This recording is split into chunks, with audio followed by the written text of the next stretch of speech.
Well, welcome to the conversation at airsafe.com. I'm your host, Dr. Todd Curtis, and we're pleased today to have Dr. Richard Haynes, who's the chief scientist for NARCAP. Dr. Haynes, pleasure to have you here today. Well, thank you, Todd. That's my pleasure, too. I'm looking forward to this. Well, my first question for you is an acronym question. Could you tell us what NARCAP stands for? Yes, NARCAP is an acronym. It stands for the National Aviation Reporting Center on Anomalous Phenomena. NARCAP is a nonprofit organization run by Mr. Ted Rowe. And as chief scientist, what has been your role primarily through the years with NARCAP? You've been with NARCAP for quite some time, I understand. That's correct. We've been working together as a team, aviation specialist team, for over 10 years now. And my role as chief scientist is to direct a program of research and then reporting our findings on a rather wide range of atmospheric effects that we feel might threaten flight safety. And so that's basically what I do from day to day. And our website presents these data in we hope, a clear way that would encourage the aviation community to take them seriously and to move forward with their own studies. And before I get ahead of myself, NARCAP exists to allow people to report anomalous phenomena. And it's primarily not just to report them just to have a database, but to report them, to analyze them, to see what impact it may have on aviation safety. Yes, I think that's a very clear statement of our goals. We are primarily an aviation safety organization, but secondarily, we believe that we are in a position to collect and analyze and then report rather high-quality scientific data that our colleagues in science and academia and the industry can use to better understand the safety impact and also the remedial measures that need to be taken to make flying safer. Now, NARCAP is a private organization not funded by any government entity in the United States or elsewhere. One question that comes to mind is, isn't there some agency or some reporting entity that one can use in the U.S. government that covers the same information? Well, that's a great question. You might argue that there are several, one being the FAA's Aviation Safety Reporting System, called ASRS, and that is a confidential, voluntary program that is administered by NASA, by the way, to anyone inside aviation or outside to report safety-related issues. But I must say that the focus there is more of the reporting and perhaps analyzing of some of the data, but not the research. I don't see them doing research like we are intending to do. I think another agency, of course, would be the National Transportation Safety Board that goes in after an accident, as you well realize, and does very thorough analyses of what happened after the fact. NARCAP, our objective is proactive. We don't want to wait after the fact. We want to try to be proactive and look at data and incidents and reports, very subtle effects, what are sometimes called black swan events that have never happened before, and draw conclusions from those that can lead to improved safety. Now, if I remembering my definitions correct, in fact, there is a book called Black Swan, which is about economics, which is getting to sort of the same point. That is, a black swan is a very rare event, which is so rare that the average person would think, well, gee, I've heard of white swans. Black swans, they can't possibly exist. So rare is this event that if one were to actually see it in real life, that person would try to convince themselves, it looks like a swan, but it's black, but it can't be a swan, because there, quote, are no black swans, unquote. That's sort of a roundabout definition, but am I kind of getting close to what we're talking about here with respect to the phenomena that NARCAP would like to collect in its database? Well, yes. If you look carefully at the definition of a black swan event, UAP, as we call them, unidentified aerial phenomena, do fall into some of the definition, but they certainly don't fall into other parts of the definition. Let me give you an example. A black swan event, by definition, is an event which has never happened before, or with such low occurrence frequency that it's impossible to do valid statistics on them. In other words, inferential statistics allows us to draw conclusions and inferences, if you will, about events because there's a background or a universe or population of data already existing against which you can compare the low probability event. That cannot be done with a true black swan event. However, what we're dealing with is something a little different. UAPs have been reported for hundreds of years, both from the ground and from the air, and do have a rather impressive statistic already built up, a baseline, let's call it. Does that make sense?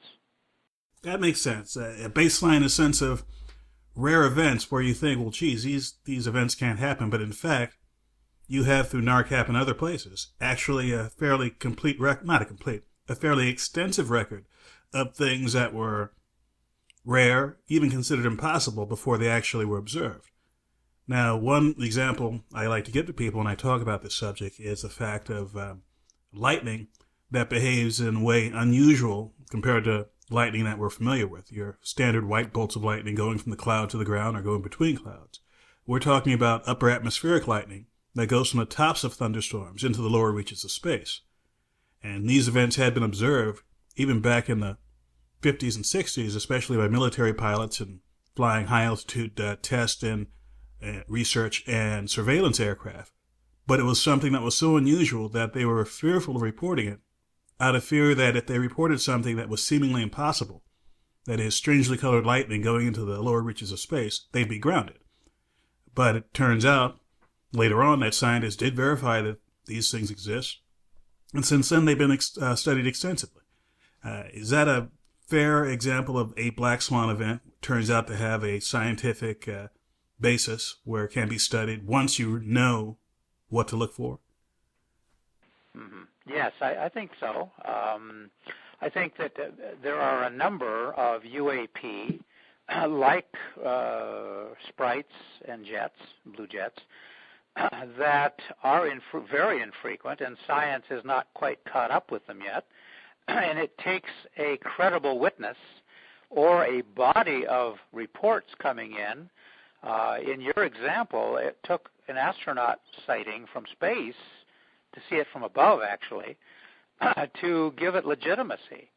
Well, we in NARCAP are still on fighting an uphill battle, if you will, against a bias, a negative attitude towards UAP by various people who are simply maintaining that UAP don't exist because flight crews don't see them anymore, or don't see them at all, or are making them up, or they're illusions, or whatever, when in fact these events are happening quite often, and we are receiving some of these very interesting cases. It's just that the flight crews aren't reporting them. Now, we're not talking just about unusual events that are observed. That is, I saw something out in the distance that was a bright light, etc. But we're also talking about things where the pilots did some action, performed some action, because of the perceived danger they felt to be in because of the presence of this UAP. And by doing that, they might have done something like make an abrupt maneuver at cruise or violate an altitude restriction, etc. Am I correct in characterizing some of these UAP events? Yes, you are, Todd. There are documented events of that kind where passengers have been injured. This is not clear air turbulence that we're talking about. This is a deliberate control input Flight crew, cabin attendants, for instance, have been severely injured, taken to hospital after this has happened. This is a serious situation, of course, and it lends some credibility to the reality of the phenomenon outside the airplane. Well, let's back up for a second. As many people who listen to this podcast know, I'm very big on publicly available safety databases, especially the FAA and NTSB databases. And when you get to a point where there are passengers and flight crew injured or severely injured, that becomes an incident or even an accident that is a reportable event. In some cases, the flight crews and airlines will be legally required to report these. Now, when this happens, how do they describe the precipitating event? Or they tend to talk around it or tend to give it another name or say it's clear turbulence even when it's not? I mean, what has been your experience with what people actually do when they report these? That's a great question, and I can't answer it directly because I don't have access to the inside information. What we have access to are from the pilot's point of view, usually well after the fact, for instance, after they retired, and then we hear about it, and we have to draw the best conclusions we can from that very much later date. So I really can't answer that, I'm sorry. Here's a naive question. Why would a pilot want to wait until after he or she retires before talking openly about this sort of thing? Well, NARCAP has prepared an interesting review, historical review on that very subject, the basis of denial. And our executive director, Ted Rowe, has authored that very interesting paper on our website, which, by the way, is www.narcap.org. And I invite your listeners to look at our website and to come to your own conclusions on what's there. But Ted has documented quite a number of these cases where pilots have to wait until after they're retired because they are afraid of ridicule. They're afraid of job security, losing job security. They're afraid of the social consequences within the company. I'm speaking now of commercial pilots, of what happens when you start describing something that the society around you doesn't accept as real. And so that puts a damper on the reporting. And so there's it's kind of a negative spiral, a principle of declining feedback, let's call it. Are you saying that in some cases that pilots might be afraid of reporting it because someone will use the F word in their presence? That is, someone will say, "Hey, it sounds like you saw a flying saucer," or something along those lines? Yes, that's one of the ways it happens. There are many others, of course. And so we, NARCAP, did a survey among pilots in a major airline of this country quite some years ago now. We got permission from management to give the survey, and we had a very good response rate. That survey report is on our website. And what we discovered, among other things, is that pilots can be very ingenious on giving excuses why something didn't happen. In other words, to explain why they did not report to the authorities. And this was from a psychological point of view, this is fascinating, the basis of denial, let's call it. And I won't go into the details since they're all already published. We urge people to become more knowledgeable about our work and hopefully to give us some support. By the way, for the audience out there, if you can go to their website at narcap.org, narcap.org, and we'll also have links to important parts of the site at our own site, uap.airsafe.com. That is, if you go to the URL uap.airsafe.com, we'll have a synopsis of this interview, and we'll also have links to NARCAP. Now, some time ago, a couple of months ago, I believe, I interviewed Leslie Kean, who wrote an excellent book a few years ago, and I'm going to misquote the title. UFOs, generals, pilots, and government officials go on the record, where she was addressing the UAP issue from a different perspective. That is, rather than going on secondhand information or unofficial information, she went to actual documented cases where people saw what you would call a UAP, other people would call a UFO, but people saw, some of them very highly ranking folks, high-ranking military officers, etc., who witnessed things that simply didn't make sense from their aviation experience. That is, a phenomenon that was performing in ways that was just completely unknown to them before that time. And in spite of being ridiculed in some cases, these folks stuck to their guns and said, look, this is what I saw, this is what I experienced, these are the effects it had on my aircraft. So NARCAP's not the only entity that's documented this or even written books about it. Plenty of information is out there. Very little of it, in my opinion, is the kind of objective, scientifically oriented, evidence-based, documented case sort of evidence that you would see at NARCAP. I mean, one can do an easy search on the internet and find literally millions of pages talking about related issues, but very few of them would do so in a way that would stand up to scientific scrutiny. And NARCAP is clearly one of those. So that's my commercial for NARCAP right now. But as far as Leslie Kean and her book and other resources like that, other than NARCAP, what are some places, what are some websites that you can recommend where if people have an interest in pursuing this further, they can get some relatively decent information? Well, I'm caught a little bit off guard there. I guess I'd need some time to look some up because there are very few. NARCAP is not a UFO organization. I think that's really important to emphasize. We are maintaining distance from that particular interest group in this country because of its loss of credibility and for other reasons as well. We can't afford to be lumped together with the UFO group, let's say, because we are aviation professionals.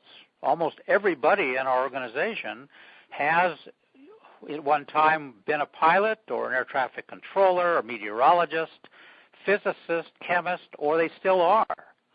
And so I think that's an important point to make, that our heart and soul is aviation safety oriented. We are not looking after, extraterrestrials. So we want to leave that door open as a possibility, but we also want to let the data speak for itself. But let me go back to your comment about Leslie Kean's book for a minute. Leslie is an investigative journalist, and she does some excellent work. And she took the initiative here to contact people from around the world and talked a number of us into contributing to that book. I think that book's going to have a long history in terms of a longevity, I should say. I think it's going to stand the test of time as a classic in what you should write about when you're talking about UAP, unidentified aerial phenomena. And we like that initials UAP because the phenomena is plural. It's unidentified, of course. It's aerial, of course, but it can be more than one thing. And as I read the UFO literature these days, I'm more and more seeing a concentration into the ET explanation without very much open-mindedness in terms of what else it might be, the phenomena. NARCAP is trying to explore a much wider range of phenomena, electrostatics, for instance, and contained plasma, atmospheric weather effects, electrical effects, not just psychosocial hallucinations within the mind of the pilot or the flight crew, which of course is still a possibility. It's just a very low probability that that's the explanation. So I guess that's a long-winded way of saying that we want to keep the door open to all possibilities until we know for sure what the right answer is. And let me add that from my experience in aviation safety and working with industry and looking at rare events, there are rare events that happen all the time that have an impact on safety. Some of them have a an explanation that's fairly simple to get to. Let's say a component breaks down. Others are due to circumstances, phenomena, or physical attributes of the atmosphere that were simply unknown before they happened. And one of the ones I like to point to is Flight 800, which was back in 1996, a TWA 747 that exploded near Long Island. It was thought that the fuel vapor at that temperature and pressure and density wasn't an explosive combination. That was not true. Upon further review, it turns out that there were conditions that were previously unknown to be explosive that were indeed explosive. And that was one of those things. Here's something where the industry has decades of experience investigating that very thing. Millions of hours, millions of flights of experience flying airliners. And it wasn't until this very dramatic event happened that resources were put to bear on the problem, and there was an understanding of it that simply wasn't there before. And I look at these sorts of phenomena, for example, unusual weather phenomena, which covers a whole range of things, which once looked at might shed some light on what has happened in the past. And let me just give you a scenario. We all know about meteors. Meteors happen. Well, what if you were flying an aircraft over the ocean late at night, you're a pilot looking out the windscreen, and suddenly you see a very bright ball of light coming right at you. And maybe if you think about it for 5 or 6 seconds, you think, oh, that's a very bright meteor. I've never seen one of those before in my life. But in the first 1 or 2 seconds, that pilot might react as though it were an oncoming aircraft. Now, point of fact, it's not an oncoming aircraft. But in the first moments, seeing something that is an unusual, perhaps never in their lifetime seen before phenomena, they may react in ways that are perfectly acceptable had it been an oncoming aircraft, but not acceptable if it were a meteor that was actually dozens of miles away. Now, is that an unidentified aerial phenomena? For the first 2 critical seconds, perhaps. Upon further review, perhaps not. And I use that as an example because, again, this is a what-if sort of scenario. What if meteors do cause pilots, in general, to make these abrupt maneuvers? How would you mathematically or scientifically or in an engineering sense investigate this? One scenario is, well, gee, you have a body of evidence that shows this event has happened so many times in various parts of the world. Then you say to yourself, well, gee, one hypothesis is it was a meteor entering the atmosphere. Are there other resources out there outside of the aviation community that tracks very bright meteors and tracks them on a regular basis? If it turns out there is, they have a very good database. You take one database, which has the events, the times, the places, directions, the other database that shows the meteors entering the atmosphere, and you might very easily say, hey, there's a correlation. 9 out of 10 of these had a meteor entering the atmosphere in a way that would have been perfectly visible for this windscreen, for that pilot looking through that windscreen. That's a scenario, but this is where I'm coming from with respect to why pilots should contribute to something like NARCAP. You see an unusual event.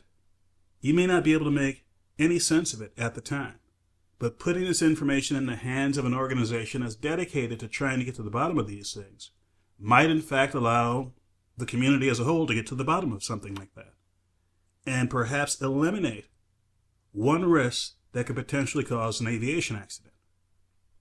Now, speaking about aviation accidents in general, as anyone in the business knows, the rate of accidents has been dropping steadily over the last few decades. But there's still the occasional rare, unusual event that causes an accident. And each one of these rare and unusual events have to be addressed in its own way. Unusual aerial events, unusual aerial phenomena that either cause an effect on an aircraft or cause a crew to take actions that are unusual, potentially dangerous, etc., is one of those rare events. I don't think anyone can argue that these things don't happen, nor can anyone argue that pilots don't respond when these things happen. Therefore, it's only logical that the community, whether it's government, whether it's private industry, whether it's private organizations, should get together and figure this out. Again, sorry, Dr. Haynes, I was a bit more long-winded than I wanted to be, but I was trying to get a general point across, and I'd like you to comment or critique what I just said about the need for getting this information in a place where it can be analyzed. Well, I find myself in full agreement. I think you've done an excellent job of outlining some of the issues that we face and the approach that should be taken, which is an honest and open disclosure right away before time goes by aircrew. Let me just comment on a couple points you made. It raises the issue of data that we have been collecting for a long time, and I've been in this business for about 40 years now, speaking with pilots from around the world. I have over 3,000 reports going pretty far back. Now, I haven't interviewed all of them. Some of those are historic and written down in history books and so forth. But I've done quite a bit of statistics on this large database, and I can tell you a couple interesting things. First of all, these are not single witness events.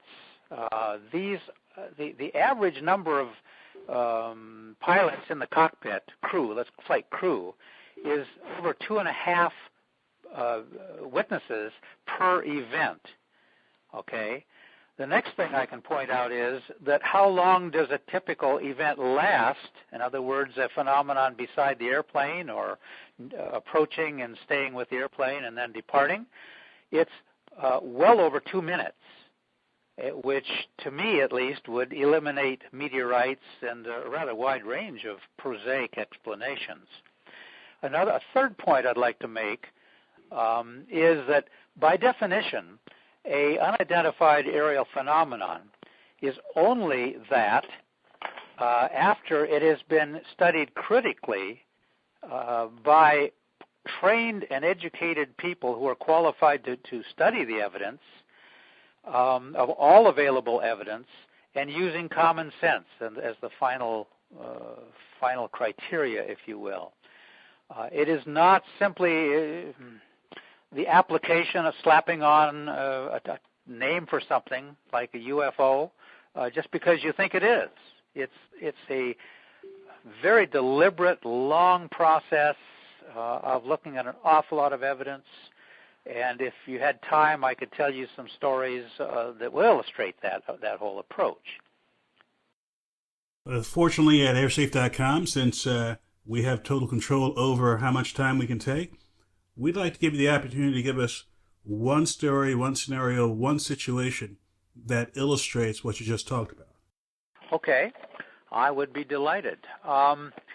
We received fairly recently a report from a newly retired commercial pilot who took off from LAX, Los Angeles International, on September 27th, 1996, on a cargo flight. And so there's only 2 guys on board this DC-10. As far as I know, there's only 2. They were bound for a destination on the East Coast. The reporting witness wants to remain anonymous, and so I cannot tell you the airline or any other flight details, but I will tell you what happened to him and his captain sitting in the left seat. He was first officer at the time. He told me that they had taken off after midnight and had climbed to they were about 1,500 feet per minute climb rate, about 250 knots airspeed. Flaps were 0, gear was up and stowed, and everything was normal. It was a Cavu night with the full moon off to the right-hand side over the ocean. There was a noise abatement in place there, and so they had to take off to the west out over the ocean. They were on VFR night flight rules. They could see the ocean's horizon. They couldn't see it clearly because it was just such a dark background sky. It was so clear, but visibility was excellent otherwise. He said they were in a left-hand turn. The captain was still flying manually. They were still in contact with SoCal, ATC, and the reporting witness told me that he was head down doing something with the inertial navigation system. He didn't elaborate on that, but the captain was head up and looking forward, and suddenly the captain called out to him, Who is that? The reporting witness in the right seat looked up, and ahead of his aircraft, and slightly off to the right, but at their altitude, were two very bright, white, round lights, which at first he interpreted to be the landing lights of an approaching airplane. And they both were very concerned, because at the closure rate, as you might imagine, you've got seconds at the most. So he was bracing himself for a possible impact. Well, he looked at these lights for 3 to 4 to 5 seconds, I believe it was, and they didn't come any closer. They didn't get bigger. They didn't separate apart from each other. They didn't do anything that would indicate they were approaching them. He then begins to mull over in his mind, what in the world could that be? He's trying to go through a logical explanation in his own mind what these lights might be related to. And he says, well, perhaps we're seeing lights at the rear of an airplane that's going in our same direction at our speed, since the two lights were not separating left and right from each other. They weren't getting closer or farther apart. He told me that after another short period of time, whatever the object was or the phenomenon was, it started to move to his left horizontally and started to accelerate, and then it banked up into the sky and disappeared into the night star background in a matter of seconds, like 5 seconds, and it was a star, which both men could still see. Well, one of the flight crew called SoCal and said, do you have any traffic up here? And the answer was no, you're the only aircraft, why? And he didn't answer. So that's where it ended. The two men didn't talk about it.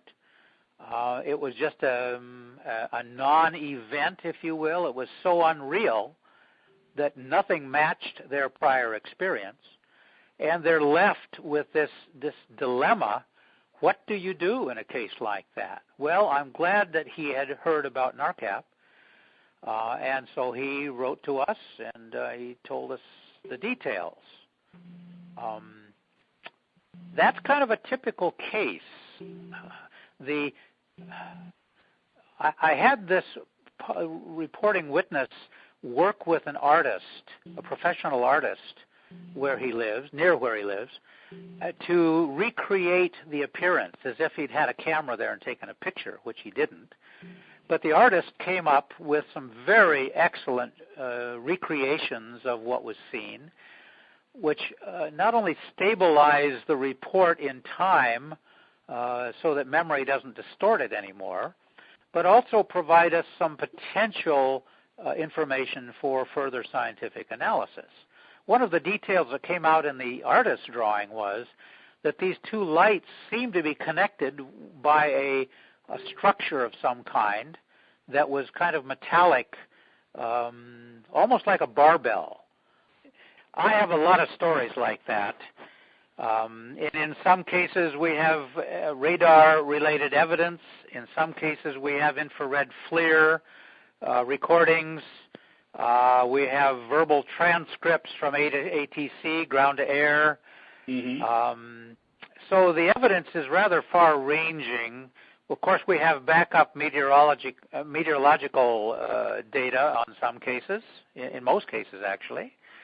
And we are hoping that we, NARCAP, can be accepted by the aviation community, particularly the FAA, so that we would be the logical reporting center for the country, for air traffic controllers and pilots to use when they want to report confidentially. Now, let me back up a little bit to the story you told about the jet coming out of LAX. Some people in the audience might think, well, hey, Southern California has lots of flight tests going on coming out of Edwards and even further afield out of Nellis Air Force Base. What if it were some sort of military test aircraft? Well, my response to that is several levels of response. I was a flight test engineer in the Air Force back in the 80s at Edwards, and I had some experience with working around these kinds of tests, and you would not see any flight test person, any flight test commander authorizing anything that would put a civilian aircraft at risk like that. Deliberately flying in front of a civilian aircraft, trying to surprise them, that sort of thing. That's just completely off the wall.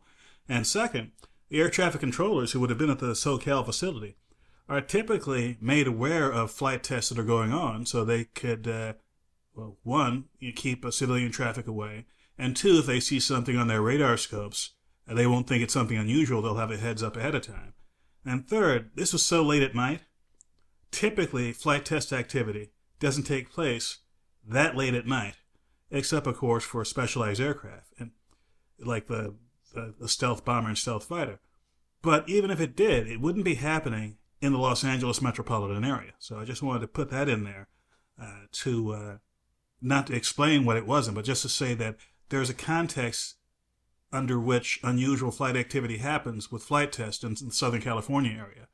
And it's established procedures that are in place to keep things like this from happening. So the likelihood that this unusual set of lights was from a test aircraft, in my personal opinion, I'd say is extremely low.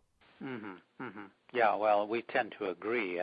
That case illustrates another statistic that I can share from a whole lot of pilot reports from around the world, and that is the direction that the phenomenon tends to use when it departs.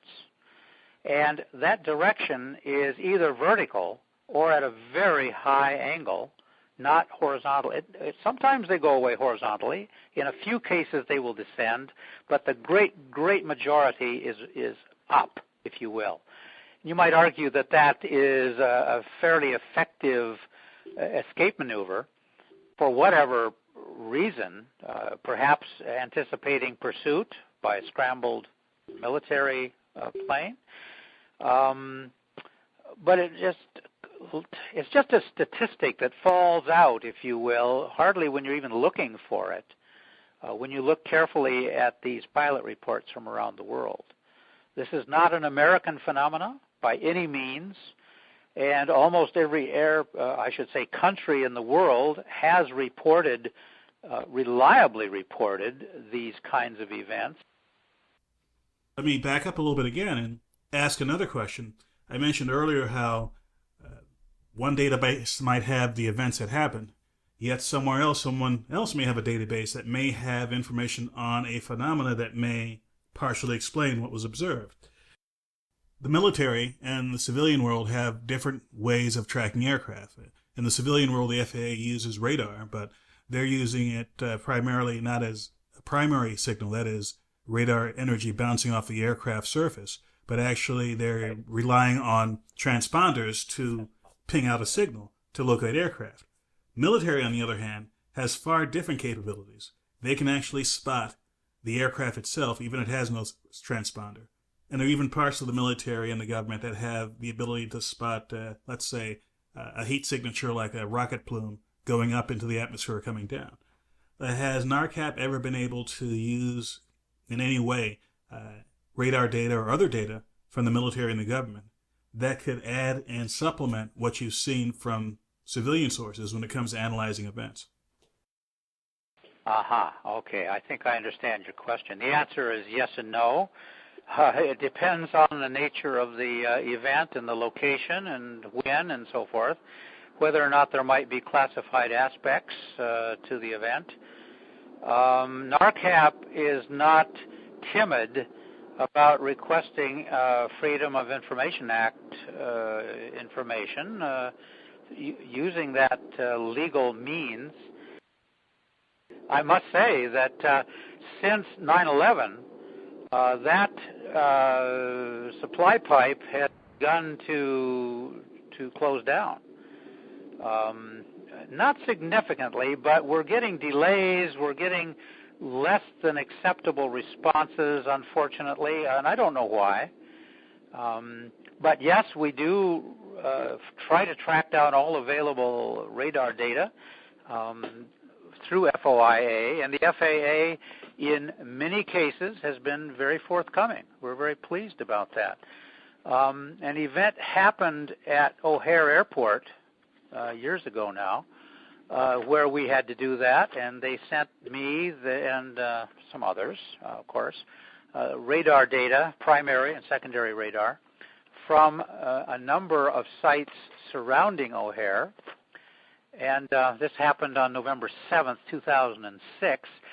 NARCAP prepared a technical report number 10 on that event in 2007, not quite a year later, which is, I think, the most comprehensive review of everything that's known about that event.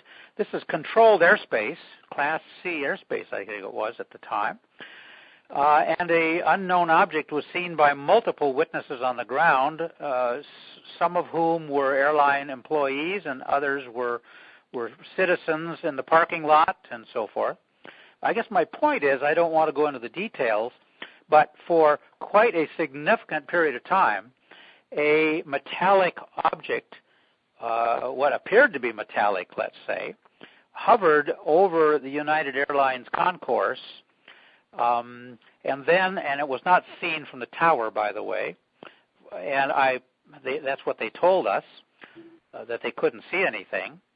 Well, I did some measurements and determined that they couldn't have seen it because of its location. Its height was such that it was above the roof cutoff line, let's say. But nonetheless, when it did leave, it left vertically, and it punched a hole, right, a round circular funnel hole right up through that cloud above it, which maintained its open hole shape for quite some minutes.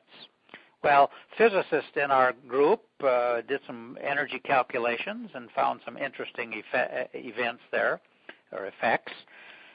The bottom line in that case was that after the FAA and the TSA looked at the reports of the air traffic controllers, they came to the summary conclusion that nothing had happened.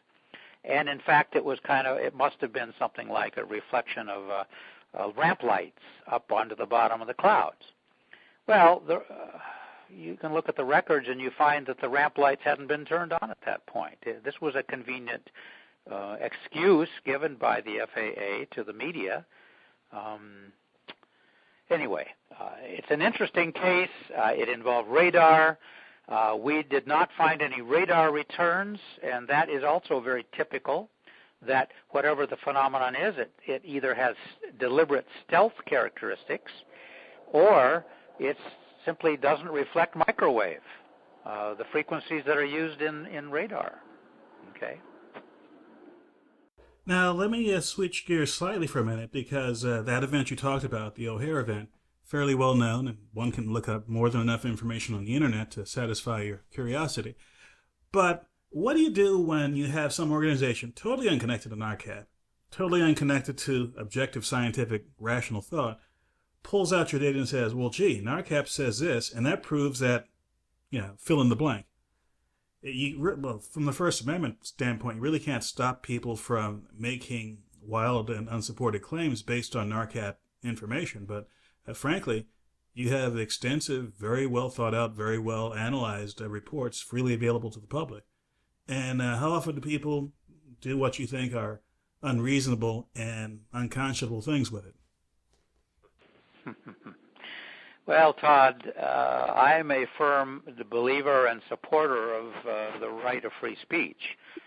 And so these folks who do things like that, for whatever reason, have a legal right to do it. I'm not sure they have a moral right to do it. But having said that, I also believe that truth will win out. That if we stay the course, as a previous president used to like to say, and we keep our nose clean and we do good quality work, that ultimately our work will stand and be recognized with some integrity and usefulness, that others will respect us and will be able to gain valuable insights about the phenomenon. So I guess I don't get very upset over those kind of responses by people. Well, let me ask you something else. And with regard to the information that comes into NARCAP. If you visit the website, you can see that there's a downloadable form that one can fill out and send confidential information to NARCAP. And of course, there are other places like the ASRS database where anyone, especially crew members, can confidentially input information. But as you stated before, sometimes folks just don't want to run the risk of being exposed, and they wouldn't necessarily send in a formal written form, but they might call you up and tell you stories. I'm not saying that to tell stories that reveals anyone's private, reveals anything that will expose someone's privacy, but how often do you get stuff where people come to you, people who are looking you in the eye because you're sitting across the table from them, totally believable, totally credentialed individuals, and they just tell you things that are just so bizarre that it just it takes your breath away. Mm-hmm, mm-hmm. Well, I think it's a combination of them coming to you and you going to them. Of course, you have to know who they are to go to them, but I will say that when I was still working at Ames Research Center. Let me interrupt you for a moment. I just want to tell the audience, you were a NASA scientist for quite some time. Yes, over 30 years. And your area of expertise within NASA was what exactly? Well, I worked in a number of areas in life sciences at Ames Research Center. I worked in vision and lighting for the space program, Gemini and Apollo, and later on Space Station. But I also worked in the aeronautics area in flight simulation. I was managing the joint FAA-NASA head-up display program, which led eventually to the certification of the McDonnell Douglas DC-9-80 HUD, head-up display. So I'm familiar with the jargon and got a chance to meet a lot of the pilots who would come to Ames for a period of time, like a couple hours at a time, to fly our flight simulators for research purposes. We would do low visibility approaches with and without HUD and so forth and so on, or looking at turbulence or wind shear, coping, and so forth, power management. And so to go back to your question, sometimes they come to us because they just feel they've got to report something, and fortunately they've come across NARCAP. But in other cases, we have to go to them. And so when I was working years and years ago, I would just casually ask some of these pilots that I was working with in a simulator, oh, by the way, have you ever seen anything in your flight career that you've never seen before that you couldn't explain?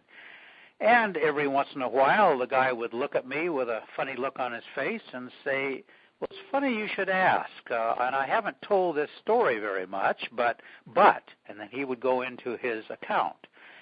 And that very slowly but gradually turned me from a skeptic about this whole subject into at least a curious, I'm not saying a believer, but a curiosity that I've had ever since. Because what these pilots were sharing with me, I couldn't explain, and I had done quite a bit of space vision simulation, the way things look to the astronauts in outer space, in a vision lab I had at NASA Ames. And so I thought that I could explain this strange set of phenomenon as perceptual, as relying within the eye of the observer or the brain of the observer. But as these pilots were telling me these stories, I finally had to realize that I was wrong, that I was a skeptic for the wrong reason. And so I was confronted with real hard evidence now, and that was a turning point. And it's just been a fascinating endeavor ever since. So the hard evidence of eyewitness testimony. Let me throw something out at you.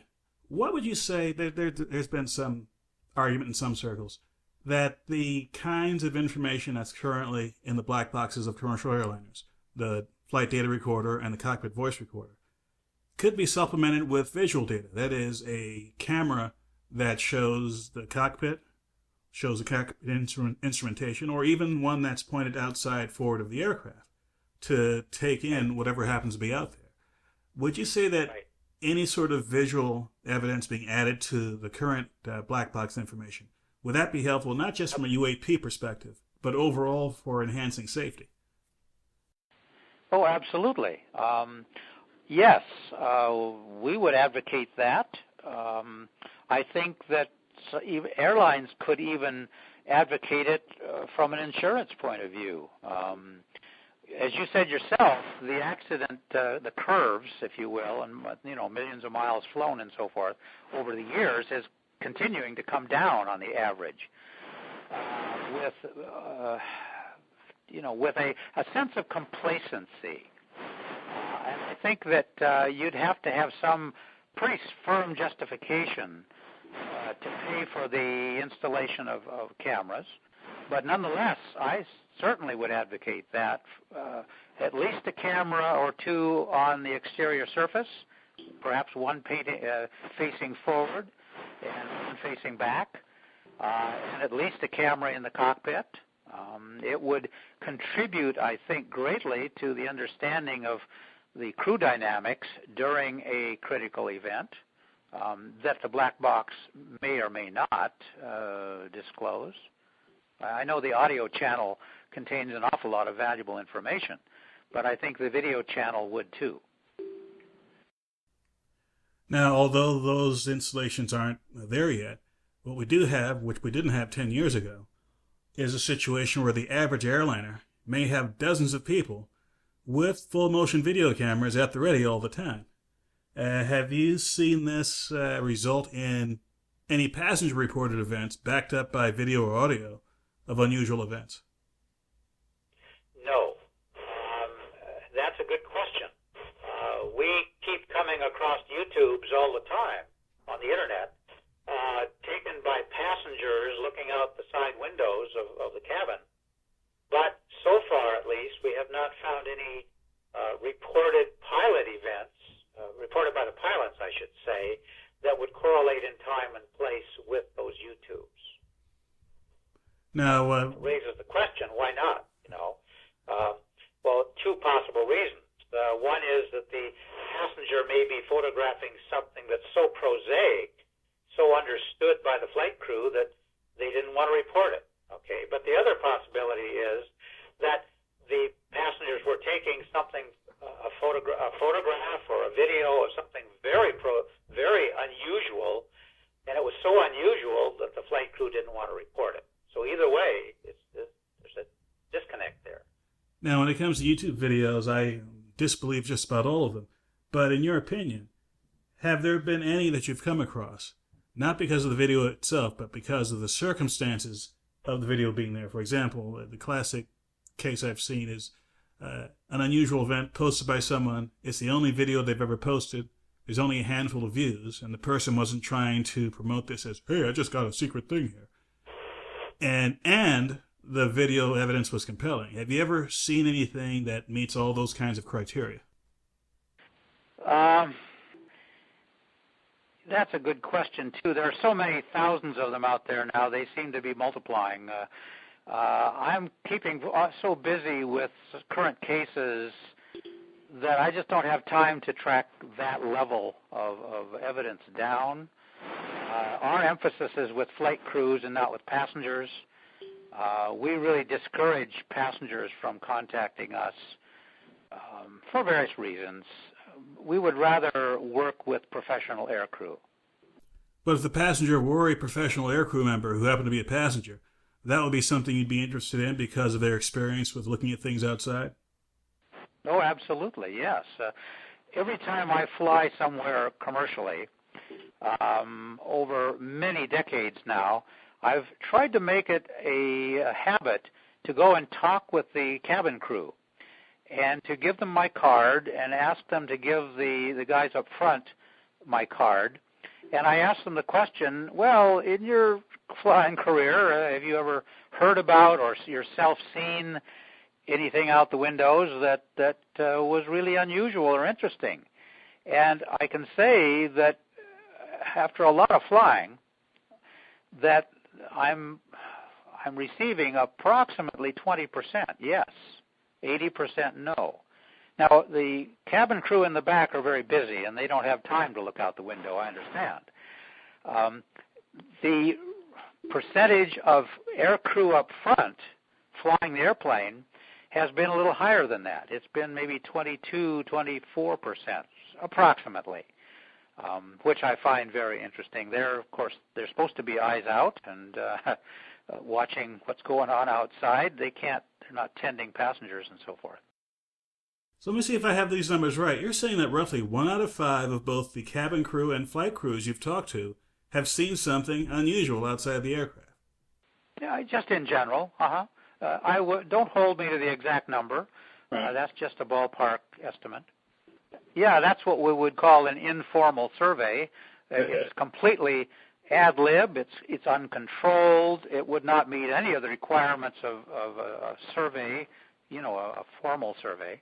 It's an ad lib survey. But I find it interesting because it raises the question, why not?